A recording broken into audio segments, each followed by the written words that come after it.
of the United States of America, and to the republic for which it stands, one nation, under God, indivisible, with liberty and justice for all.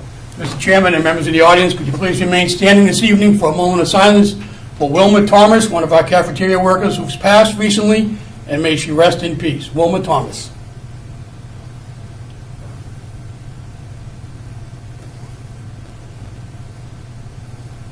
Thank you. All right. Will the superintendent please call the rolls? Mr. Austin. Present. Ms. Chisholm. Here. Ms. Cormier. Present. Ms. Crowley. Present. Mr. Moreno. Present. Ms. Wetzel. Present. Mr. Lipset. Present. We have approval of minutes. Do I have a motion to approve? Motion to approve. Second. 12-12. Yes, 12-12-23. All right, I have a motion, I have a second. All in favor? Aye. Any opposed? All right. We are now opening the floor to public comment. I want to remind everyone that this meeting is being recorded and live streamed by Woburn Public Media. So by appearing in public comment, you are agreeing to have your statement broadcast. Please limit any remarks to no more than 3 minutes, and please refrain from any personal attacks directed at any staff member of the Woburn Public Schools. Is there any member of the public who wishes to speak? Seeing none. We have with us our City Council liaison, Mr. Charles Viola. And he is joined, I believe, by our City Council President, Mr. Jeffrey Dillon. Welcome. Representing Ward 7 and Ward 3. And congratulations to you both on inauguration. Good evening, everybody. Congratulations, and to the new members, congratulations. We look forward to working with you. Just look forward to getting down to working on the finances sooner than later. I know we talked about it. The next couple coming months, we'll sit down, go over it, just because we've got that ever-looming cliff there. So. I just want to say congratulations to the new members, James and Jesse, and City Council and myself. Look forward to working with you folks. Look forward to a productive year, and also a good time to thank Dr. Wells and Chris Kitchell for their time they put in. And let's get to work and get going. You're here. All right. Thank you. Any questions for our council liaison or our City Council President? No, seeing none. Thank you very much. I'll be in touch, Yeah. Chuck. I just wanted to say thank you to the council for approval last night of approximately $750,000 for safety updates, radios and locks for the Woburn Public Schools, so I appreciate And thank you, the Dr. council's support. Crowley and Chairman Lipset for attending last night as well. So thank you. Thank you very much. All right, we now have our student representative who is not currently with us. All right. So we move on to reports of the superintendent's staff. I do want to take a moment, Mr. Viola and Mr. Dillon already did so, but welcome to new faces, Ms. Wetzel, Mr. Austin, welcome. We are very, very happy to have you both here. All right, so first up on the agenda, we are happy to welcome the Honorable Mayor of Woburn, Mr. Michael Kincannon.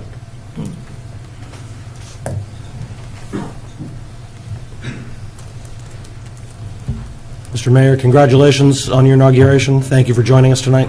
Thank you very much. Thanks for having me. Absolutely. Congratulations to the new members and to all the returning members. I look forward to working with all of you. As Chuck and Jeff alluded to, we have some work ahead of us. I think we all know that. I do think we have the right people, and I think we have the right attitude to tackle what is a significant issue ahead of us. It's my intention to work closely and early with this group and with the council and with the staff at City Hall to try to find the path forward. As you know, we have a significant budget issue that we're going to have to deal with, and we're going to do it together. We're going to start early. The intention is to have the budget meetings that maybe take place later in the winter, early spring, start earlier. The auditor and I are going to be meeting in the next week or two to begin the process. We already had preliminary conversations with the superintendent and the chair about timing and getting things out there earlier so everyone has enough time to think through and come up with the best solutions. And it is a team effort. City Hall, City Council, School Committee, the workforce, the unions, everybody has to come to the table willing to talk about solutions. And I think we'll get there. So we have the budget, issue number one, obviously. Close second behind that is the feasibility study for our facilities. We've already begun discussions on a path forward there.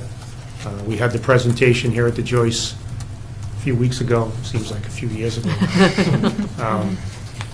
And that's the first step, getting the word out that we've received this study. It has lots of information in it that we all have to digest. And we need a path forward there as well on how to implement as much of that, the significant aspects of those conclusions as we can. As we discussed, the plan would be collaborative. It would involve members of the committee, council, the public, city hall staff, similar to how we would handle a new building process where we create a school building committee or a fire building committee, and they work through the details in open session. Interested parties can come and listen, but that ad hoc committee would drill down and do the work to get to the point where they can present recommendations, and they would only be recommendations. They're not empowered to make decisions. And they would recommend certain approaches to the school committee first, and then ultimately to the city council and the mayor's office for implementation. And throughout this process, I expect public comment, public input. I've said it before, whatever we're going to try to do here is going to need the full support of the community. So it's really important that they understand where we stand now, what the issues are, what the dollar signs look like, and how we get to a place that everybody's comfortable with. So it will be chock full of public input, public comment. We have a meeting, the chairman and the president and I are meeting tomorrow afternoon to talk about some of the logistics and the timing. And as we talked before, step one was the presentation that happened in the auditorium here. Step two is a presentation of sorts to the different bodies, school committee and council, with an opportunity for them to ask questions at that point. That then leads into that ad hoc committee that works a little deeper into the process. I've been asked before, what's the time frame on this? I'm not certain, to be honest. I want to kind of let this process play out. I know that we talked at some point about the possibility or the prospect of potentially trying to get in front of the MSBA, the School Building Authority, by their March deadline to try to get a project in the pipeline. That seems a bit unrealistic given all of the information that's been put in front of us. I guess I wouldn't rule it out completely, but I wouldn't want expectations to get ahead of us. It might be that our work takes a little bit longer and we're ready for the next round, just so people's expectations are managed appropriately. So, between the budget for FY25 and this feasibility study, again, we've got our work cut out for us. And there'll be issues that come up along the way, I'm sure. We'll take our time as well. But I do look forward to working with each of you. And my door is always open. I'm finding that my calendar isn't always as open, but my door is. And I wish you all the best. I look forward to working with you, and if you have any specific questions, I'd be happy to answer. Members have questions for the mayor. Ms. Crowley. Just, on behalf of the committee, although we are facing a budget issue, we are seeing unprecedented education issues as well as we still recover from COVID, social emotional issues, learning gaps. And so I think it's from my point of view, it is the will of the committee to move our strategic plan forward for the district, as well as continue to develop a school system that responds to all student needs. So it's not just budget, it's also education and really honoring our student needs and letting that guide the process as well, which I know you're on board with, but Yeah. I just felt like I needed to Understood. set that tone. And that's a as we good begin. point, because obviously the budget discussions revolve around what are the current needs and the anticipated needs, And they may not be what they were last year or 5 years ago. I know they aren't what they were when I was in school. So that ever-evolving need will drive the budget discussion, and folks should be prepared to see things changing. And, you know. Thank you, Mr. Mayor, for saying that. I just want, you know, we all know it, but it's just good that we set the tone based on student need. So, Right. thank you for that. Yep. That's all I had, Mr. Chair. Mrs. Chisholm. I agree with you. I think that trying to submit anything this year is going to be not just tight, but I don't want it to be rushed. I want everybody to have the time to, because we don't really know what direction we want to go to, whether we do the middle school, whether we do the North Woburn Elementary School. But I just think that we just need to work on it faster so that the people know what we're going to be dealing with as far as money even. Yep. So. We want to get it right. Right. But we also know we can't take forever, because we also have significant current needs in Right. these facilities. Correct. Obviously, we wouldn't want to go ahead and act on an immediate need on a building that might get torn down, to state the obvious. Right, correct. But I understand Yeah. your concern to move it along expeditiously. Ms. Wetzel. Hi, congratulations again, Mr. Mayor. And I just want to say I think it's wonderful with the feasibility study, how you're putting together a plan to work with the community, because I think our community has so much to offer and there's so many valuable members, and I think that'll also help keep in perspective what Ms. Crowley said about how education, we're looking at the full picture of the student. So I think, you know, with parents' participation, et cetera, other community members, that'll help do that. Yep. So thank you. Any other questions for the mayor? Do you want to? I don't have any questions for the mayor. Thank you for coming, and I look forward to working with you. Same here. And Thank you I- for coming last night to support those measures as well. I appreciate your time. Thank you. I echo that. Thank you very much. We're really looking forward to continuing and renewing relationship between the school department and City Hall. And, you know, obviously we have a long road ahead of us, but I'm optimistic that this partnership will get us there. So thank you very much. Same here. Thank you. Thank you all. Thank you. You'll have an early night. Earlier than the first time. Thank you. Have a good one. I want to hear from these guys. Yeah. All right. Next up, I am happy to welcome our cafeteria workers, our local SEIU Local 888. We are going to be ratifying a contract this evening, I hope. Not sure who's coming up.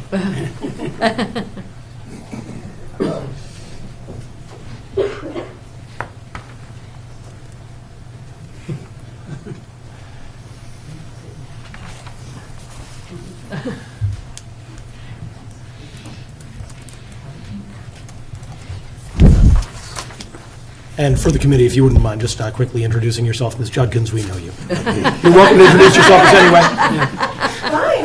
You're welcome to do it. Be like that. So, Jen Judkins, I helped to facilitate the negotiations most recently that we're here to sign off on. Happy to be here. Mary Cerrone, the chapter chair for the cafeteria. And Larry Higgins, I'm a senior internal organizer, a union representative for SEIU Local 888. I've been working with this district for about 7 years, so I'm very appreciative of the MOA that we have before you today.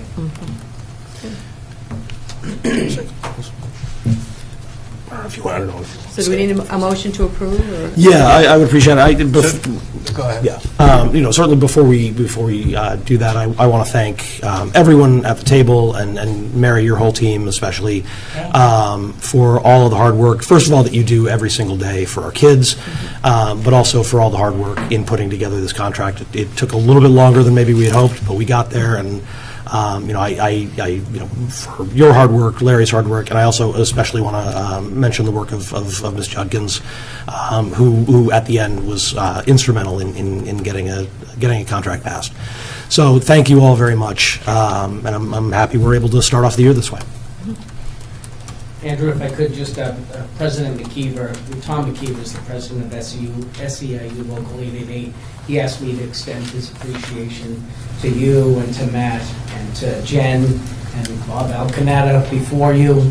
This was a long process and took a while, and we really appreciate the type of relationship that we have built with the Woburn Public Schools. It's pretty rare that you see this actually, you're friendly or even a friendship, but you can reasonably disagree when you have to because you're just conducting business. But it's especially nice to be able to work collaboratively in contract negotiations, so we really appreciate that. Thank you. Absolutely. If you want to say. Yeah, just again, I'd be remiss. Lisa Tamayan is the director of the food service department. We're going to ask her to come to a future meeting because what you do every day in the schools is heroic. And so, thank you for being here, for having the contract ratified tonight, but for the work every day. I happen to be at the Harold Wyman at lunchtime today, and the volume with the first grade lunch was a little something. So I don't know how you do it, but I genuinely deeply appreciate it. So thank you. And so to your point, though, Larry, the negotiations, thank you for crediting people that aren't here, too. This was longer than it extended longer than it was anticipated to, so I appreciate the stick-to-itiveness, and glad to get to this point. So appreciate your support. All right. Well, it seems that you have already done your work on this particular copy, so I will sign on behalf of the committee. Mr. Moran, can I borrow your pen? Well, we'll make a motion. Yes. That we, That's all right.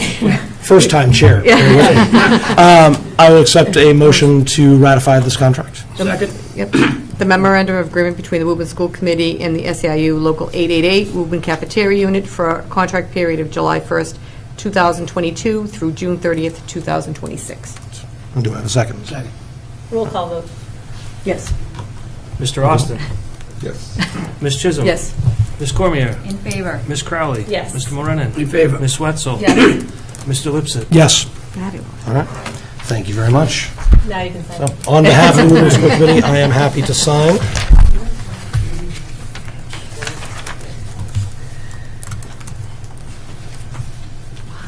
All right. It is signed and so delivered. Thank you very much. Yay.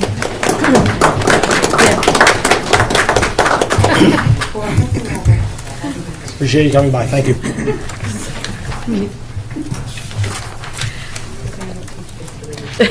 All right. All right, next up, I am very happy to welcome the Woburn Memorial High School theater crew. This is the cast and directors. Do we have any crew members as well of Mean Girls? Yeah. Come on up. Come on up. So, Come on. Everyone. Yes. All of you. Whole crew. Everybody. Not in the contract, come on up. yeah.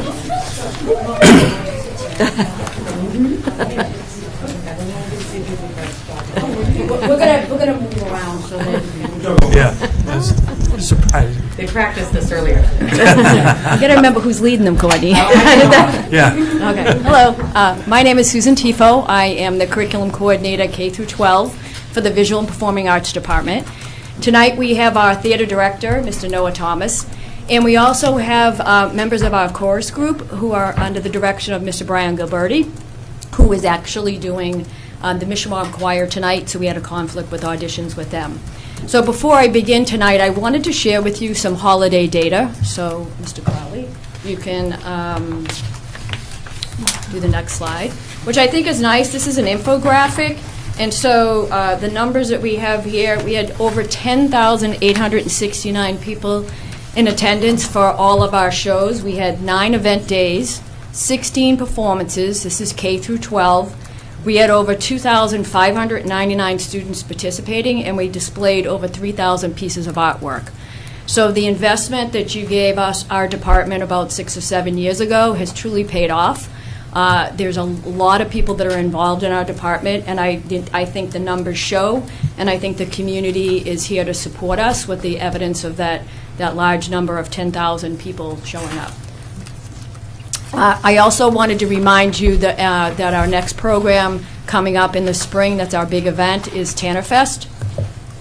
So wait for the cue for that. It's on a Saturday. It's 12 to 3. It highlights K through 12, all art, chorus, Theater, it's if anybody's been to it before, it is very active. Over 2,000 to 3,000 people show up. It's an open house, which is very nice. And then I would like to share with you our future goals, which I have up here on the next slide, because I'm always looking towards the future. We need to increase our chorus and theater participation. Right now, in the middle school and high school, it could be a little bit higher. I know there's always a crossover with the chorus and the theater and our band people, but we'd like to expand it out since there are a lot of students, 1,300 at the high school. And our next goal would be to revitalize our visual art program. I've spent a lot of time with the band, so I'm shifting now to the visual art program. We're introducing some new classes and eliminating some that haven't been successful. And I would like to introduce, this is the third year I'm going to try for this, a dance program. I did do a survey with students, and 60% of them came back and said they're interested in a dance program. And I have a list of the type of dance programs that I could offer. If there is an approval of a dance instructor, whether it's part-time or full-time, we'll have to see how the tallies come up in the spring to move that forward. But it would greatly enhance our program. It is under the DESE standards for the visual and performing art. And we would be one of the first public schools in this area to have a dance program. Next, we have our student presentations, and then Mr. Thomas will close. So I'm going to shift us out of the way, and they have presentations prepared to speak, and they've been told to move the microphone around so they know that they could be heard. So, can we have you guys come over here? Yes. Just shift, you have to sit down so you can speak. Okay, that's the whole idea. So, okay, so move over here. That's here. And then when you three are done, you can just move over, and then we can shift. Okay.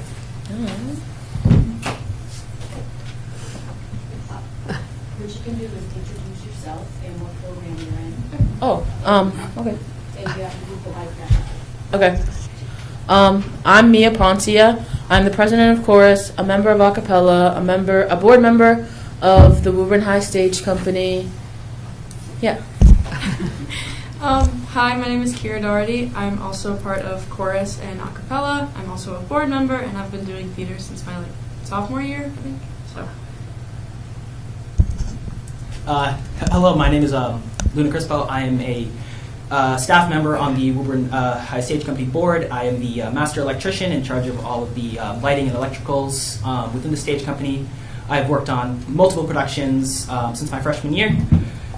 Including both major musicals we have done in at my time at the high school, as well as now my second Drama Fest production is starting up.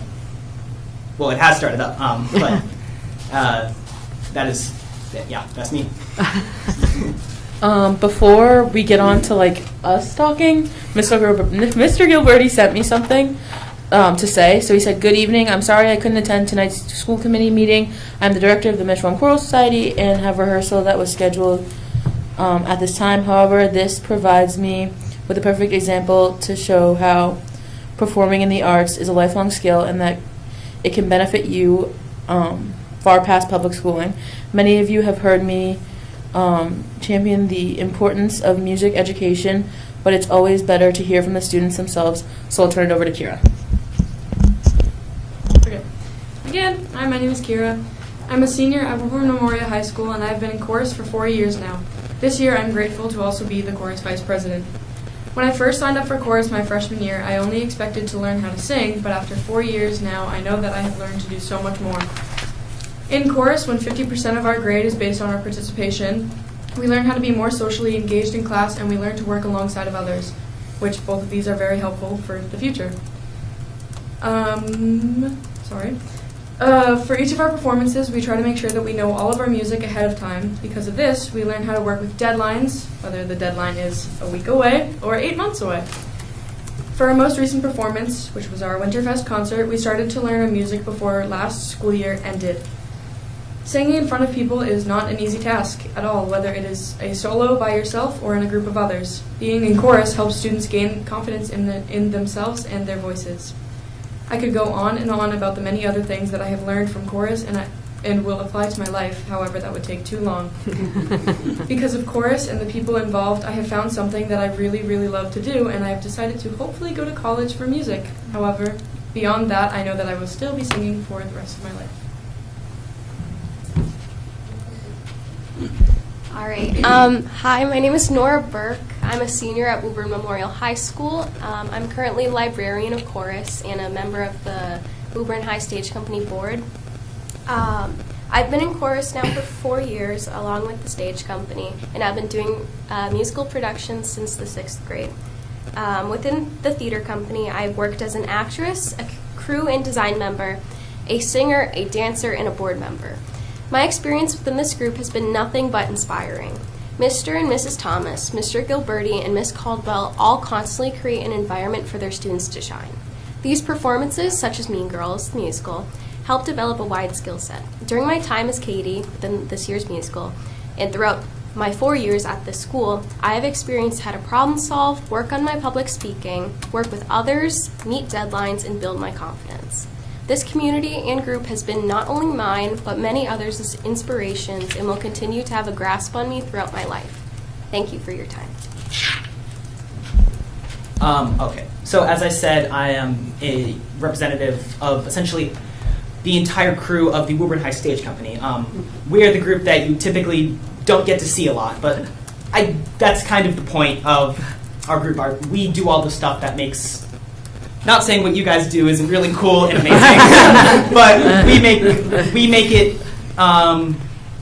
it look cool without having to have people sing and dance. Like, I've seen a few of you in our audiences, but if you look at the costumes, the lighting, the sound effects that are used, the sets, those are all student designed and created by students. Obviously, with the help of Mr. Thomas and the other staff advisors we have in our stage company. But I believe that the crew is often underrepresented in most stage companies. But I'm just here to shed some light. I mean, I do the lights. Whoa, that's amazing.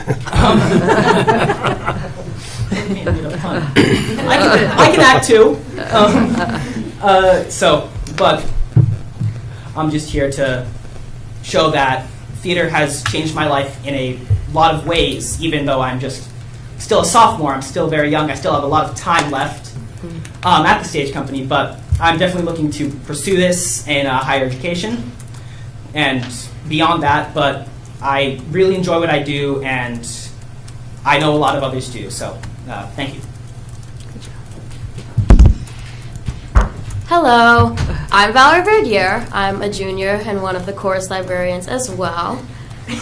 I've had the opportunity to be in the chorus for the last 3 years, and while we've had a lot of students come and go through graduation, one thing that's remained very consistent through my time in chorus was the atmosphere of our class.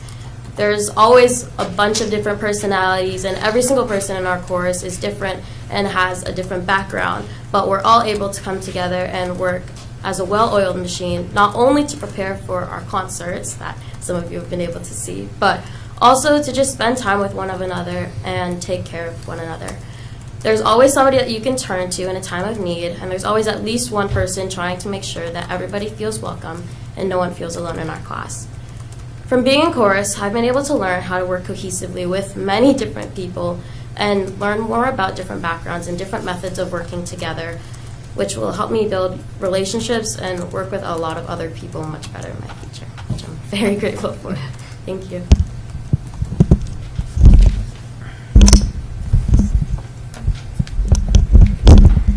Hi, my name is Michaela Hamilton. I am a senior at Woburn High, and I have been a member of Woburn High Stage Company for 4 years, as well as the Woburn Memorial High School Chorus and a cappella choir for 3 years. And I joined the Stage Company board my sophomore year.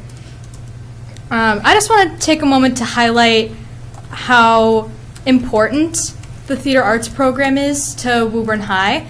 I remember back in 2020, which was a whole 4 years ago, I remember being a scared little freshman and I was terrified to go into high school because I didn't have any social connections. I had no idea what to expect. And then it wasn't until I took my first theater class that I felt a sense of belonging. That class gave me a chance to connect with people who have the same love for the arts as I do.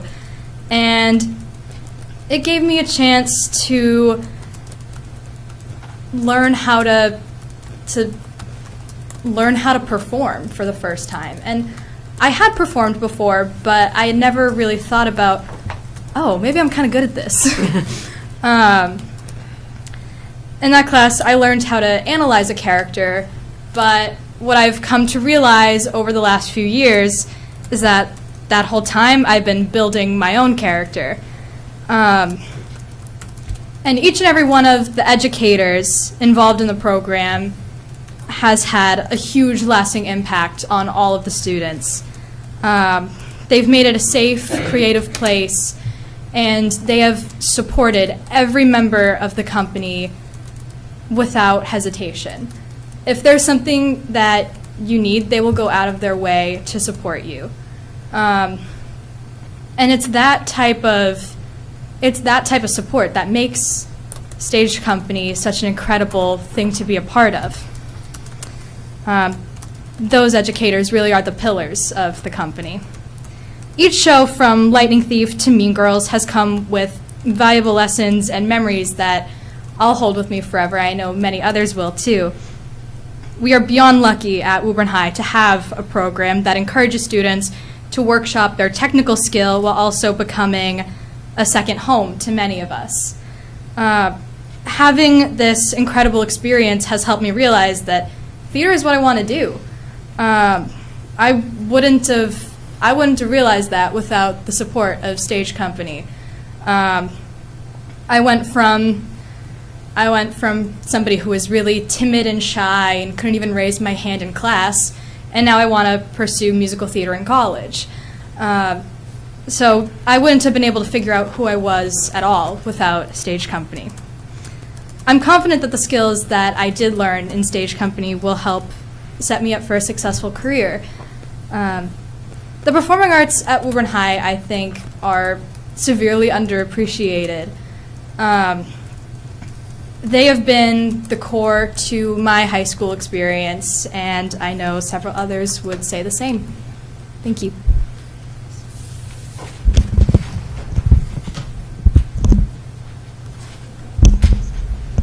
I'm back.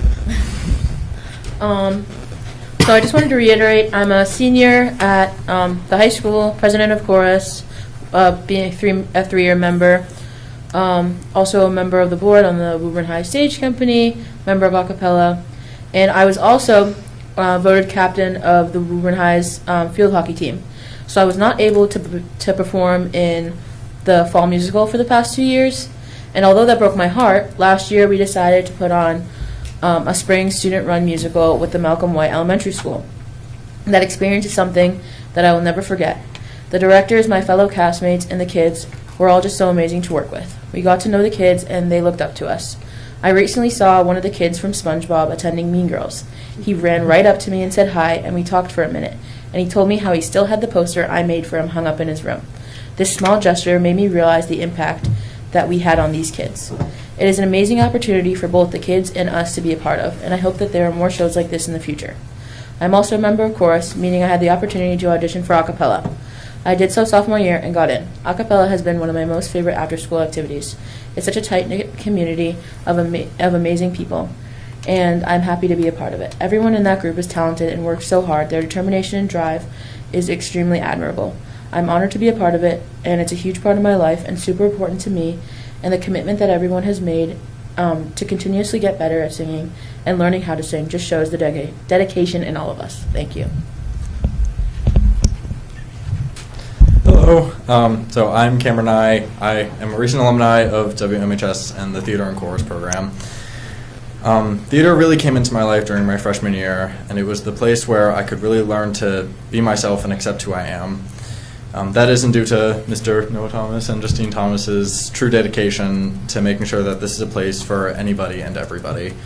It's also where I learned some of the only practical life lessons in high school. Sure, I'm talking about things like power tools and public speaking, but also about how to be a leader, all of my time management skills, and how to really think on my feet to fix something.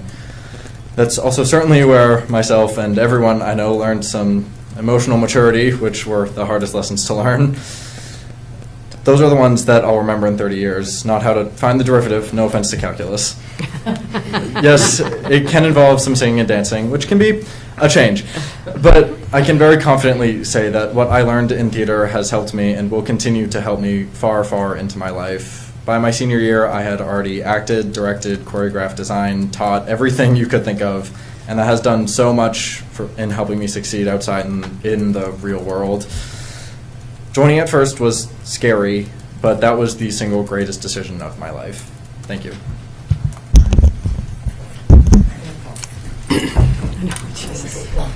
Sorry, I'm giant ape.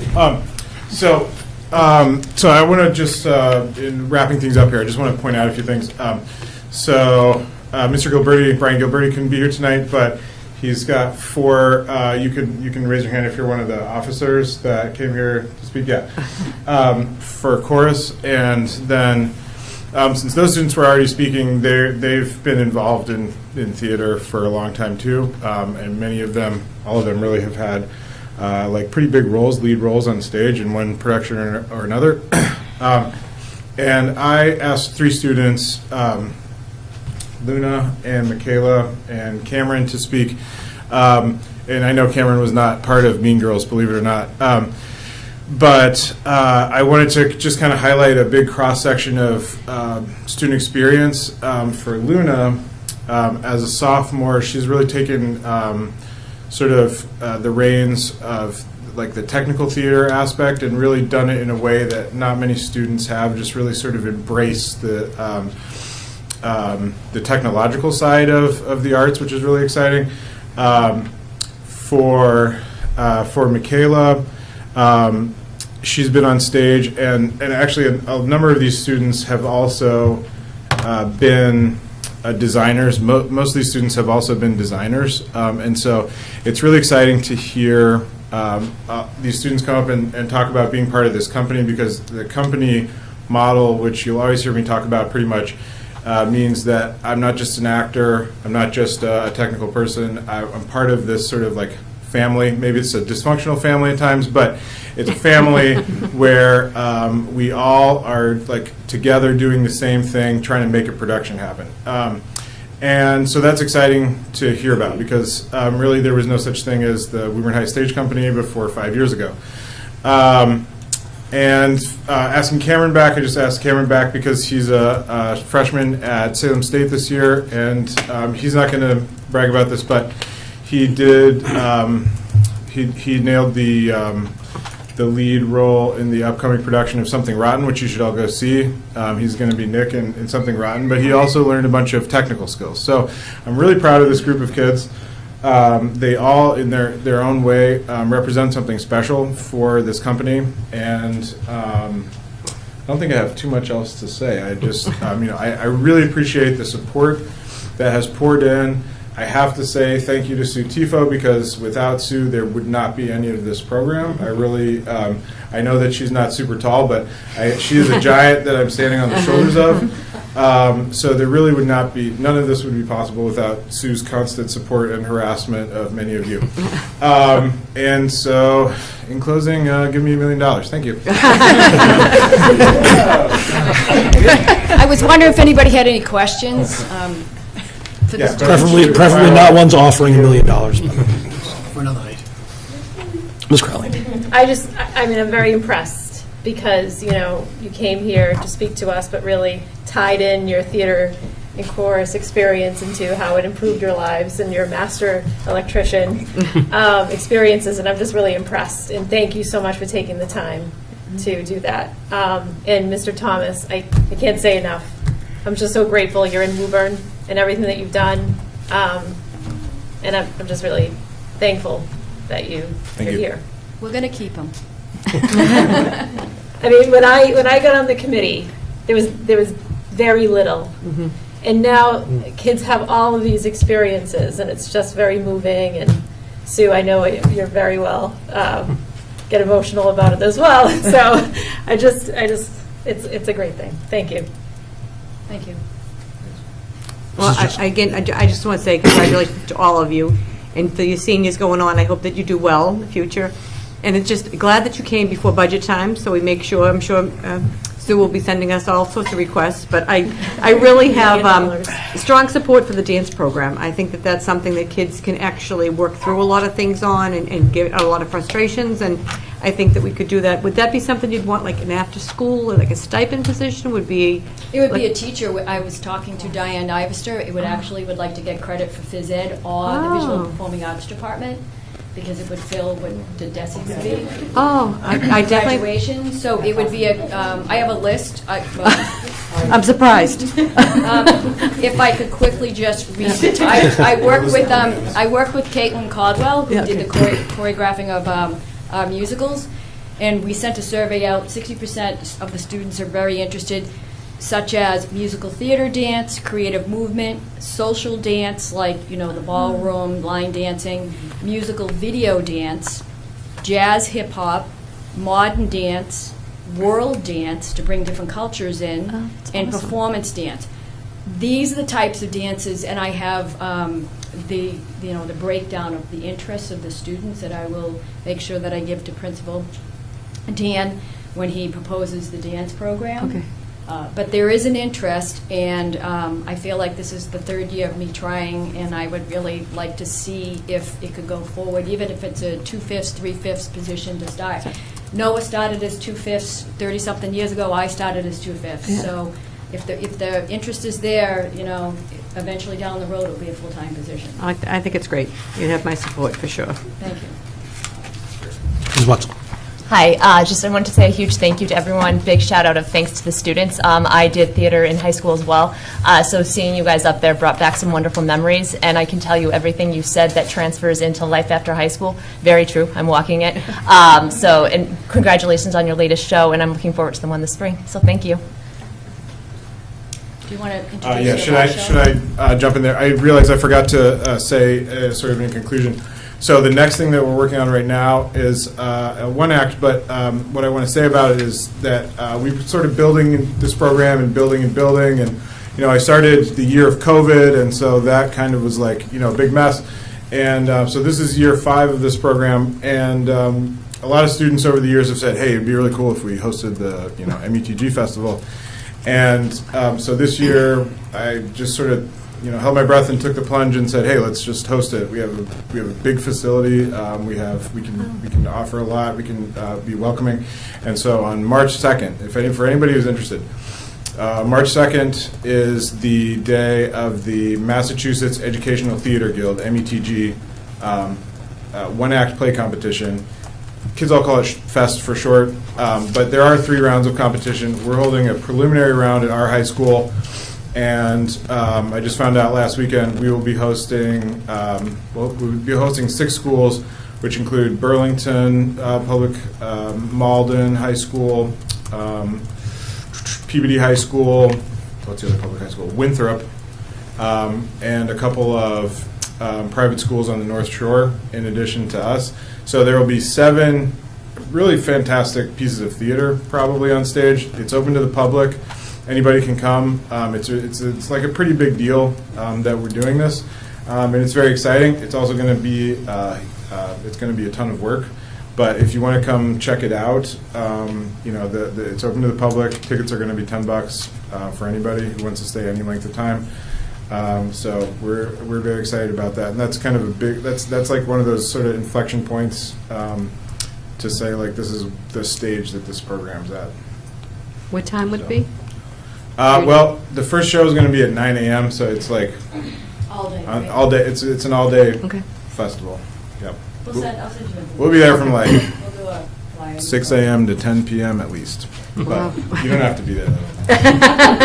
You won't be able to do it 6 a.m. Thank you. Thank you. Yeah, good luck. Thank We you have a all. recess for pictures. And actually, Dr. Ali, if you want to say anything. There's been a request for pictures, but before you disappear, and we'll do pictures. Yes. I just wanted to say thank you to the students. Your voices are really, really powerful. And your presentation tonight was awesome. The show Mean Girls was amazing. I happened to pass Ms. Tifo in the hallway after seeing it, and I said, I really want to have you come to a January meeting. And so you should know that Ms. Tifo never misses an opportunity to promote the Fine and Performing Arts Department. And it really is your leadership that got from 5 years ago to here. So thank you to Sue and to Noah for kind of coordinating all of it at the high school. So genuinely appreciate making the Woburn Public Schools look good. Thank you. Thank you all very much. As a former high school drama kid myself, I thank you, and Mean Girls was fantastic. Yes, I accept motion for a 5-minute recess for a photo. Second. All in favor? Aye. Hearing recess for just a moment. Go take your picture.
Nope.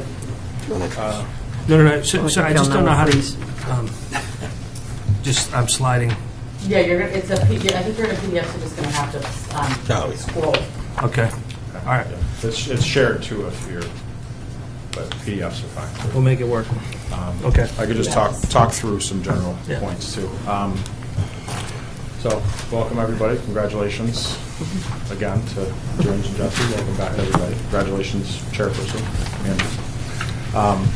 So I wanted to take this opportunity to give some general high school updates, but I'd be remiss if I didn't make a plug to see whatever the high school puts on for arts performances. I brought my daughters to see Mean Girls, and it was phenomenal, and now I'm probably going to have to go see the movie that's coming out. I think the overall gist is that there's an immense amount of talent at the high school for students and for educators. I think when Mean Girls ended, I don't know if anyone had a chance to see the final show, but the speeches that the students gave in honor of Noah and the staff that shepherded them through that process were really moving. And I think my takeaway from that, and just even thinking about conversations I had today with some math teachers and talking to a history teacher about advanced placement testing and that process, we're trying to just figure out some stuff. There are some really, really smart educators at the high school, really dedicated teachers, and every conversation I have throughout the day, I learn something. And I'm really enjoying my time at the high school and just being able to learn from the teachers and the students I'm surrounded with, and I'm just really thankful to be there. So I just wanted to open with that. I just thought it was important to get that out there. So I wanted to just start with some general academic updates. So we can go under the guise of academic updates. One of the school improvement goals we have is around scheduling in regards to a new schedule. It seems like this has been a topic for a while, from what I've been able to gather. And in this slide, I had sent out a survey to faculty and asking these questions, and I had close to 90 replies, so a good majority of teachers asking how long is your ideal class period, asking if they prefer a waterfall schedule, block schedule, like an A-day, B-day, or a traditional schedule similar to what we have, and then what are their priorities in terms of what they're looking for. And the class period length is pretty clear. The area in which we're going to need more information is around what type of schedule we're going to look for. And then in terms of priorities, it seems like common planning time, smaller class sizes are pretty clear priorities for folks, followed by more instructional time, more electives, intervention block. And do people know what a waterfall schedule is before I start babbling about that? So basically, if there are 7 periods in a day, like Monday would be 1, 2, 3, 4, 5, Tuesday would be 6, 7, 1, 2, 3. So you basically drop a period every day. So benefits are you see different periods in different times of the day. You drop a period every day. So there are pros and cons to all of these. And next steps around this are to get more feedback and more weigh-in from not only faculty but students and parents, and then as we move along the process, maybe pilot a few of these. I know last year there was a pilot of a waterfall schedule, so there's a lot of data around that, and then see where we end up. On the next slide, there's been talk with our instructional leadership team and our teacher leadership team around norming our levels of instruction across content areas. And this would involve basically every content area having similar levels in terms of the courses that are offered. We've been talking about CP, advanced CP, honors, and AP as being the levels that are offered. And this goes into scheduling and it goes into levels of instruction. If you go into the next slide, Matt, you can see, so where we're at now,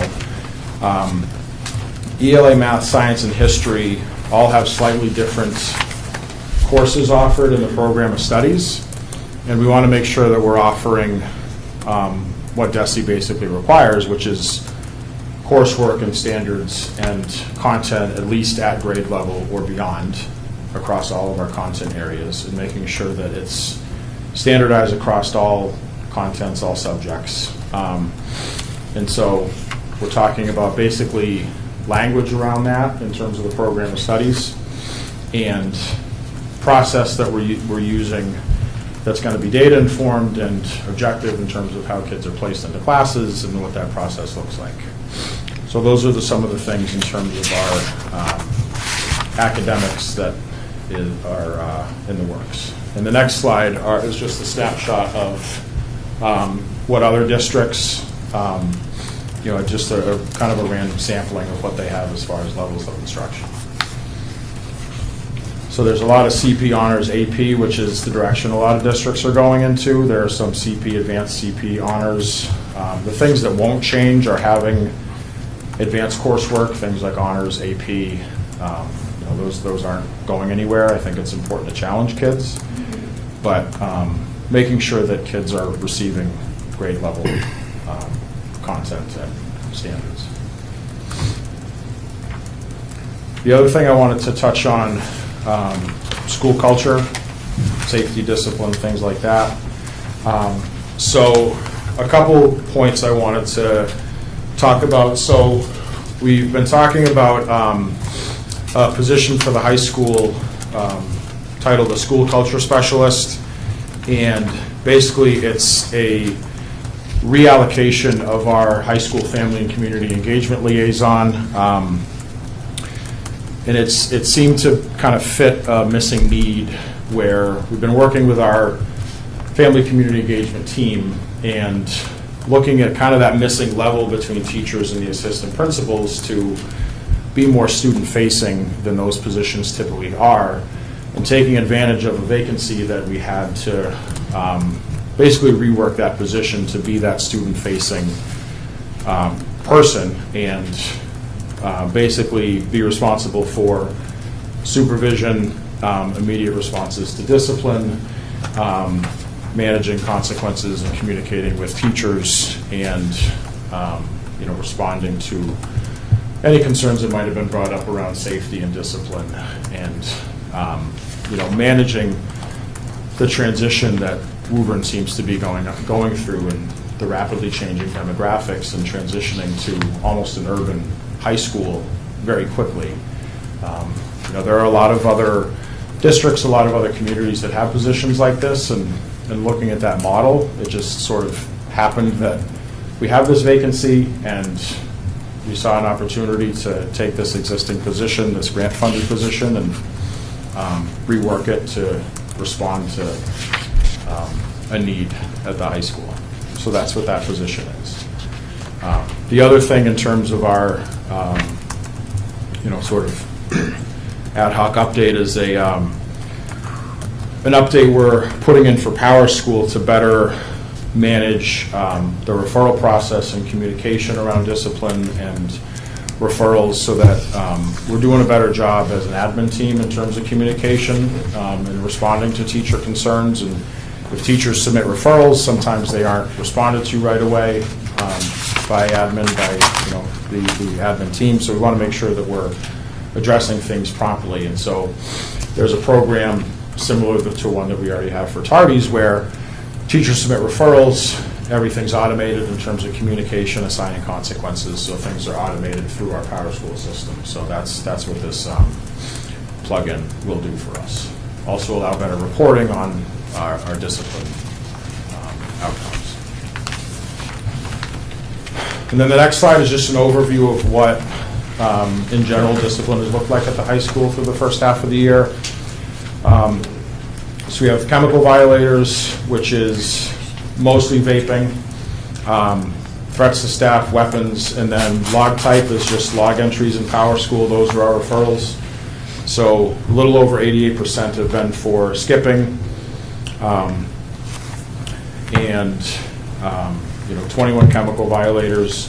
We've had one threat to staff, student was suspended, no weapons found at the high school, and then the log entry breakdown. The log entries are just how teachers submit referrals in Power School. On the next slide is something that was given to TLT. And this is an opportunity for teachers to give feedback on the handbook, just a way to basically update, given DESI's regulations on suspensions and seeking alternative methods for, basically remedies for discipline before you reach suspension. So basically, if there are things in here that shouldn't be in here, things that aren't working for teachers, then we need to adjust it. We need to make recommendations. So seeking feedback on infractions and consequences. If there's things missing, then what should be in here, and going through that process with teachers and seeking their input through the teacher leadership team. And then the last piece, just some miscellaneous updates. So the Model UN trip, I was asked to plug that. I guess Steve did this last year. So I want to make sure I get my details right here. So the first weekend in February, it's an overnight trip, so permission is needed, from what I understand. There are 23 students attending. There are 3 staff signed up to chaperone. It's a pretty big Model UN competition or conference. And it's a Friday night and a Saturday night. So I wanted to just present that to the committee. The other thing that I'm putting out there is proposing to adjust the graduation date to the 31st of May, which I also understand needs to go in front of the committee. Rationale being the prom being on the Friday before Memorial Day, followed by the week of senior activities. And otherwise, having graduation on Friday, pushing it to the next Friday means stretching out senior week, and it seems to be a calendar issue, and the request being to have it on the 31st instead of moving it to that next week for logistic reasons, and allowing that rain date of the 1st being on that Saturday. And then I had a conversation with the mayor earlier, but anybody that's interested in coming to visit the high school, coming to tour classrooms and some of the programs we have, please reach out and let me know. I'd be happy to show you. So we will need action on the school culture position. Members, you have that job description distributed to you. I would propose that perhaps we have other questions first, and then we can hold off on that action until the end. But if anyone has any questions for Mr. Rasmussen, Mrs. Chisholm. Well, on the salary, I just don't know, I do not want that to be anything more than a starting teacher. And then when you had that it's going to be preferred maybe and not required to have a bachelor's degree minimally, because we hire teachers mostly with masters. So if we're going to be paying this salary for this person, which I will not support anyway, but just give them my things anyway. And I think we should be required, if they're bilingual, that's the reason they're coming to do this. And we have a new position that the mayor just added that could help out with the family issues. And I'm sure that Samantha would be great to do that. A lot of these jobs or responsibilities that you have in here, we have guidance counselors to do it. We have BCBAs to do some of this stuff. We have assistant principals for discipline. I'm not sure why we need someone else to do it. And I don't know, you said it's a grant, it's coming from the grant, which ends this year. So whoever we hire in February could be gone in June, if it's not in the budget. So I don't think that, I just think if you want to do this, put it through the budget, see if it makes it. I just, we're not ready to have something like this be passed with us. It's another position added past budget time, which I really can't support. I think this budget's going to be tough enough without adding again to a budget that was already agreed upon in June. I might be standalone on this, but I just think that we need some more information on this and the reasons why we need to have this at the high school. I mean, if discipline is being handed out, it should be handed out to all people. across the board fairly. No one gets exceptions for the rules except to somebody that would be a special ed student if it's under their requirements. But I mean, it's just, when you put all these, are these new things we're going to be adding for discipline, or are these already in the handbook? The ones that you have in here? For the class cuts, class ejections, is that already in the handbook? That's already in the handbook, yeah. These are the same ones that we have? Yeah, Are that's- they being followed right now? Mostly. Okay. And so the rationale with this is that the assistant principals are involved in high-level discipline, things that take a lot of time, a lot of manpower. And this role would serve as that midpoint between teachers and assistant principals, and be able to respond immediately to class cuts, immediately to kids in the bathrooms, to those things where a response is needed quickly, but the assistant principals are tied up with high-level stuff that they just can't get to things all the time when they need to. I was going to say, so currently you have a vacancy of the family engagement position at the high school. So you have, so that position would seemingly be what was going to be filled because the person left. Which we put that in place because the current family engagement staff cannot. They could, but it is too big for them to be supporting the needs of at the high school plus the remaining portion of the district. And so I think it was that this was looked at as a restructure, given that you were going to refill that position, which while it has been helpful, it was not necessarily the dynamic of how family engagement looks in the 9-12 realm is different than the K-8 realm. And so the design was really to better match. So I just wanted to, for clarification, that while it is new, we are seeking to fill that position regardless, because that is a vacancy that we have at the high school. Yeah, but not at the salary that's requested. Sure. Yes. I just wanted to make sure that it's not that there's nothing there. Right. That there is a vacancy that we would be seeking to fill. Okay. So just to additionally clarify, this is not a position added outside the budget. This is a restructuring of existing with Just salary adjustment. Adding additional money. Yes. Yep. That's Just for the I purpose just of want to make sure clarification. if that. It's not a body, but it is actually more money, and if we're not requiring them to have minimally a bachelor's and minimally speak bilingual, I mean, I think that this is just crazy, because we're not accepting teachers, and we're not paying starting teachers the kind of money that we're asking for this position. So I just could not support it at this time. Additional questions, Mrs. Cormier?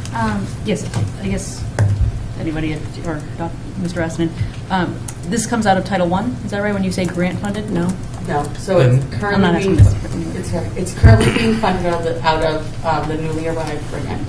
And it was part of the creation of 2 family engagement liaison positions that we created in the beginning of the school year. That one was an additional K-8, and then one was specifically designated 9-12. And I will say that the current family engagement liaisons, part of this came from that the role of the person 9-12 feels very different than the role in the K-8 realm. So I think regardless, we're going to have a conversation about that piece of it, because I think that they are very different. When you're looking in the 9-12 realm, it's really more directly working with students. Where in the K-8 realm, we're really working with students, but also with families and caregivers, where a lot of our students 9-12 who we are working with, we're working directly student-facing, and the role as it was written more like our K-8 role, and that did not match what the position was actually having to do. And I think that, so I think that when looking at the reshape of the position, part of what came to be was that the position exists in many places, and that when looking at that, the position is written with the comps of how that is in other districts is what made it land where it did. That doesn't, I'm not saying it either way, I'm just saying that's kind of how it got to where it did. And would this be a full-time employee, 40? I didn't see the salary information, so I'm not sure where that came from specifically. So I'm not sure as far as why. I understand, okay, if you don't want it to be more than a new teacher, but then not requiring a bachelor's, if you're not requiring a bachelor's, then I don't think think they're going to be paid more than the new teacher, but that's irrelevant. So I actually just had one question about the roles. It said serving as a point person for discipline/culture issues. Do you have what a culture issue would be, and a suggestion? So that's if a teacher's having an issue with a student in a classroom, Okay. and they call to a secretary, and the secretary calls, this would be that person. So as far as, I guess I'm confused on what a culture issue would be versus, is that, when you say issue with the student, would that be a discipline issue, or? Yeah, discipline, safety, school culture. Because a lot of, like, there are issues where it's not necessary, like, it could be vague whether it's a discipline issue, it could be an issue between two students, it could be, we don't know what's going on yet, but somebody needs to go in and figure it out. Thank you. Mr. Austin, and then back to Ms. Crowley. Thank you, Principal Ranson, for coming and presenting. I'm a fan of this position, kind of speaking in reference to Ms. Chisholm. I think this is a high need based off of what I've learned from my children and the children that I've spoken to in the city. A lot of times they will say that no one understands me. So they may deal with something that's culture related, whether it's, for example, a situation that's been taking place within the school is head wraps or bonnets. And there has been a lot of back and forth as far as whether the child or young person is being disrespectful or is culturally acceptable. Having someone that understands the culture can kind of be that middle person, that point person.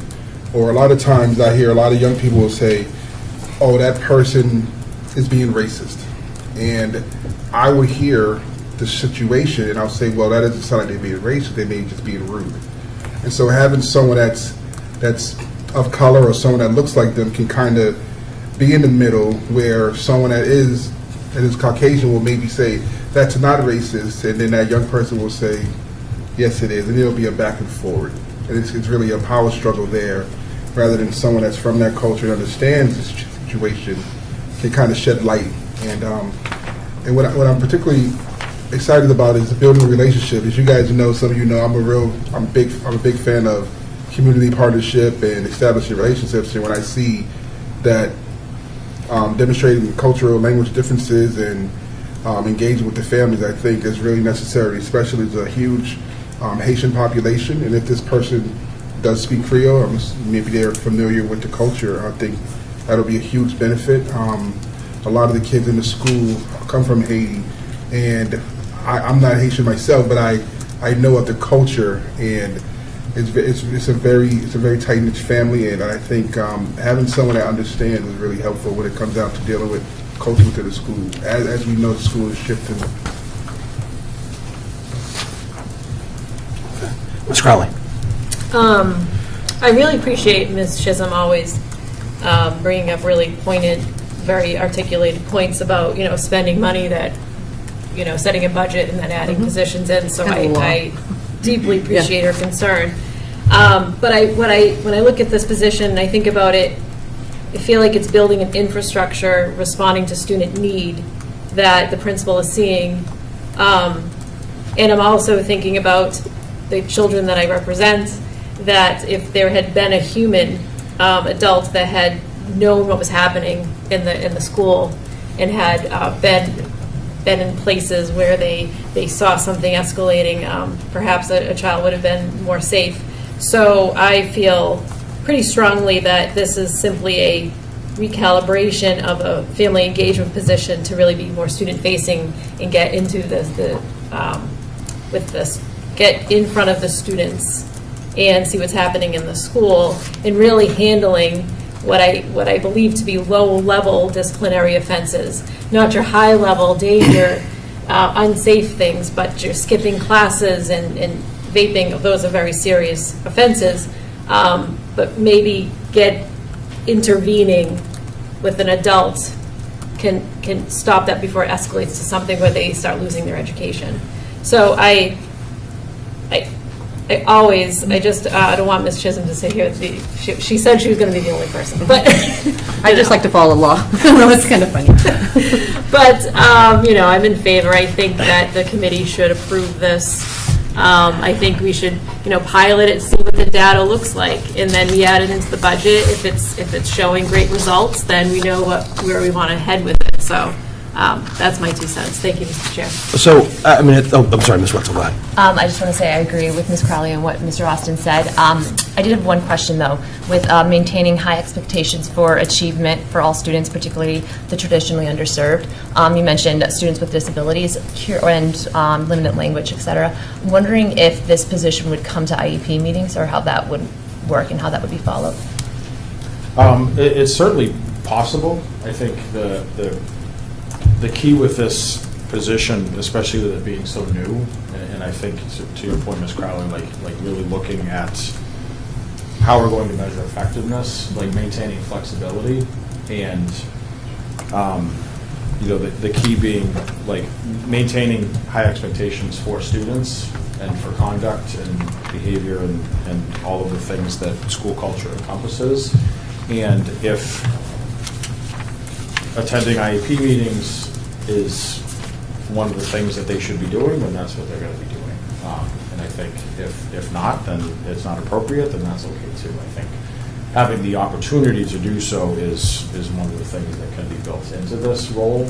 I think one of the key components of this is basically being really student-facing in common areas and hallways in the cafeteria. So I wouldn't say they're always going to be going to IEP meetings, but if there's a group of students where they are working closely with, whether it's attendance issues or behavior issues, then it's likely or definitely possible that they would be attending those IEP meetings to speak towards progress or interventions or whatever the case may be. Yeah, that makes sense. Thank you. And yeah, I agree. I think having someone there and available that a student knows they can turn to. Obviously, they can turn to any adult, but if there's someone that's specifically trained in that and is able to de-escalate something before it becomes bigger is a wonderful thing to have.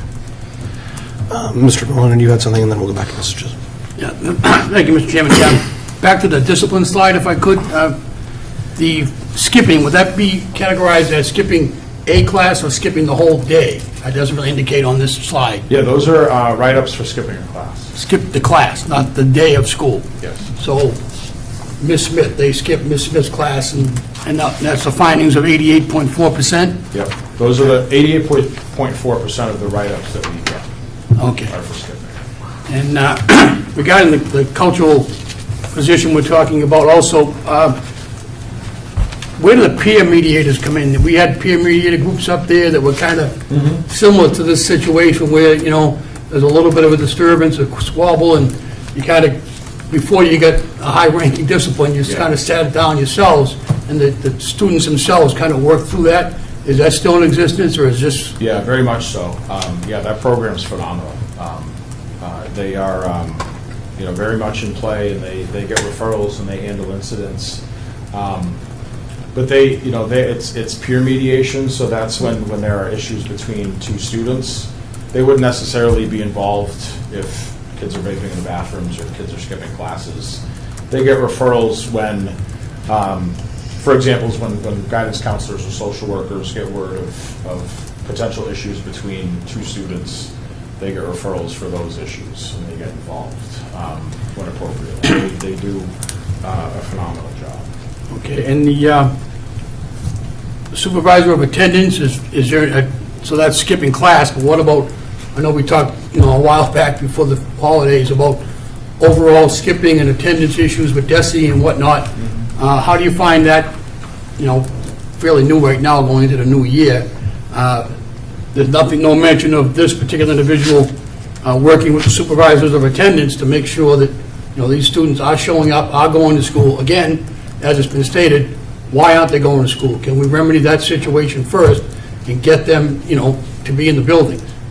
Yeah, it's could be part of their job. We have other structures that exist. We have our ISD process, which is designed to look at possible attendance as a reason for school failures.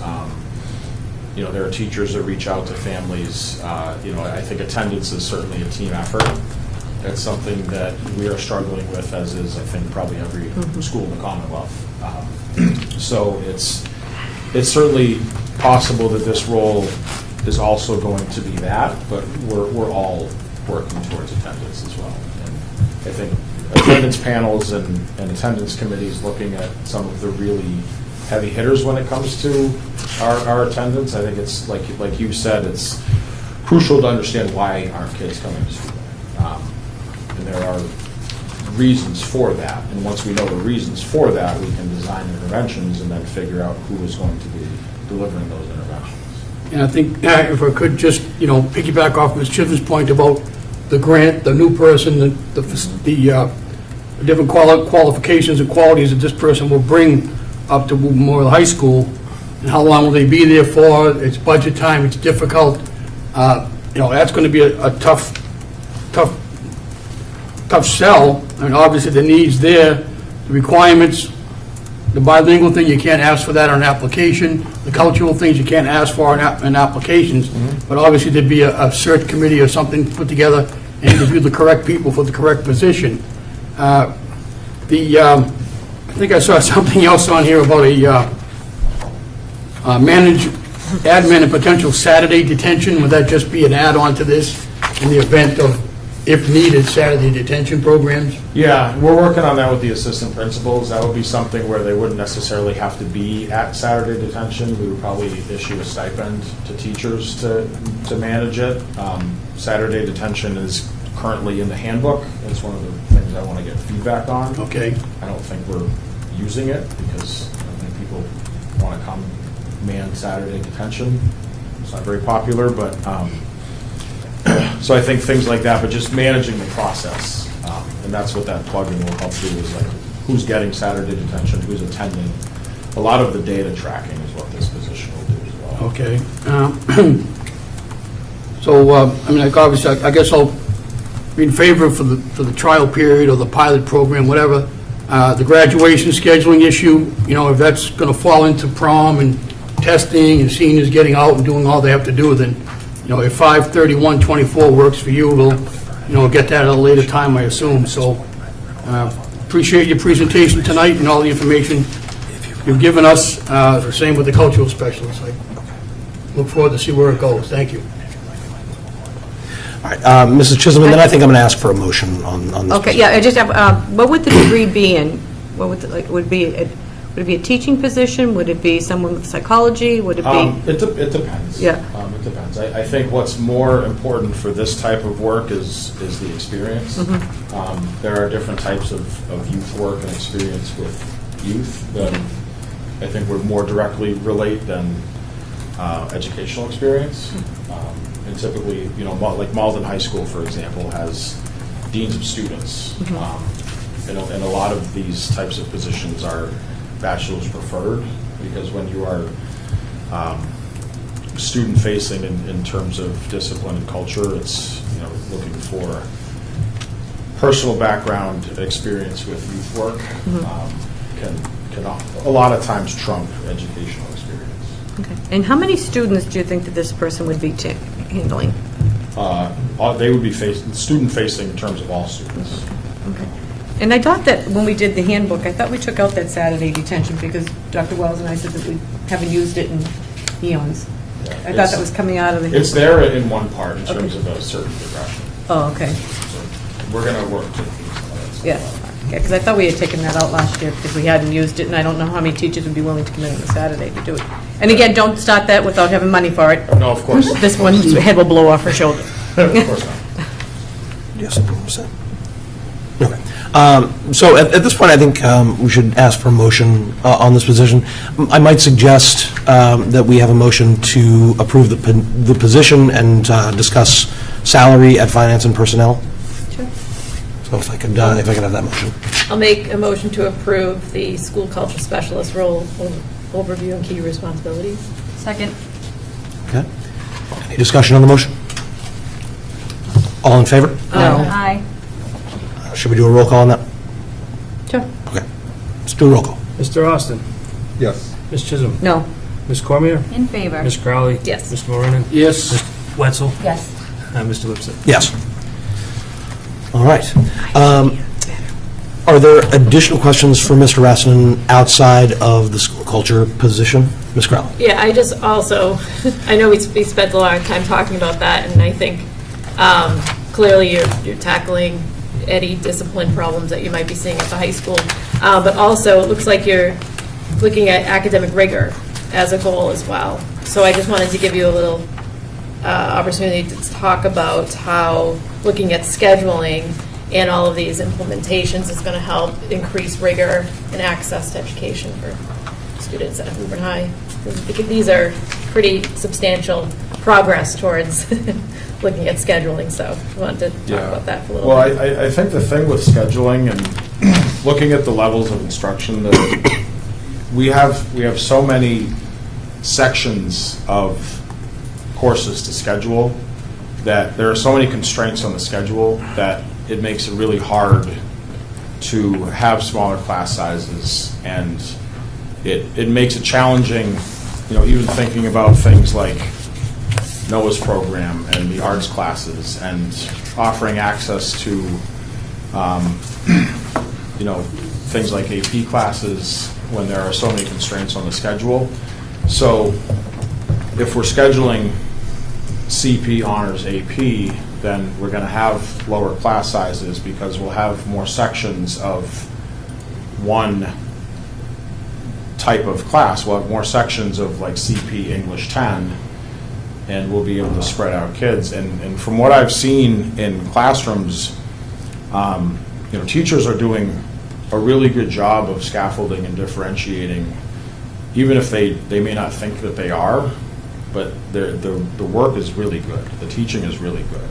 And being able to have 8 sections, let's say, of CP English 10 and strategically schedule students with IEPs, English language learners, offer co-teaching models, allows a lot more flexibility within the schedule to be more strategic around instructional supports, offer co-planning to be able to, because I think the thing that seems to be really lacking, and the thing that we saw as one of the main priorities that people want in a new schedule, is co-planning.